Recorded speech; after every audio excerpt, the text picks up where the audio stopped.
Let me put it to you straight, in the most loving, kind, but probably destructive way if you're a Filipino man aged anywhere from mid to late 20s. And what I'm going to say is that you are probably not present in your life. Now, that is okay. You might think that I was going to say it's wrong or you shouldn't be doing this. I'm going to teach you this whole thing about how you should live your life. Let's get rid of that bullshit. If you are a Filipino man, yes, likely you are going to struggle from a lack of presence because it was once a trauma response of what we are not allowed to feel.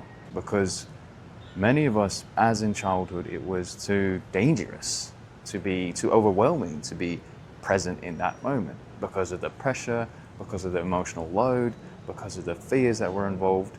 It was unsafe to completely be in the present and really experience what was happening. Let me give you an example. Let's say as a kid you came home for grades and you knew that when you give it to your dad, he might respond in a way of disapproval or in a way that you should be doing more, kid. And as a kid, you kind of have that mindset, and so you raise up to fear. And when you do give the grades, because I mean, let's be honest, you got to do it. You're the kid, you know, you got to show your grades. As it happens, and your dad does respond in that way, you're already trauma response up there in your head instead of being present and feeling that you might feel rejected, you might feel like you're not enough. You will go up and think, but then be like, all right, it's fine. I'll just keep going on. I'll keep doing more. And that is the freaking key. The I'll keep doing more was the trauma response to not experiencing what was felt in the body, what was felt in your arms, what was felt in your legs. Let me show you all of me.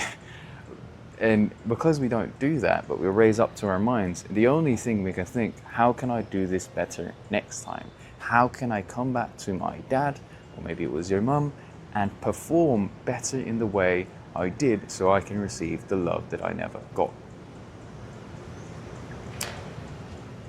And now that might be a bit of a shock to realize that much of what we do in terms of high performing is from fear.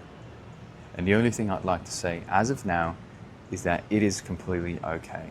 There's no shame with that, but we have to embrace that that's the acceptance of reality as it is right now for lots of Filipino people.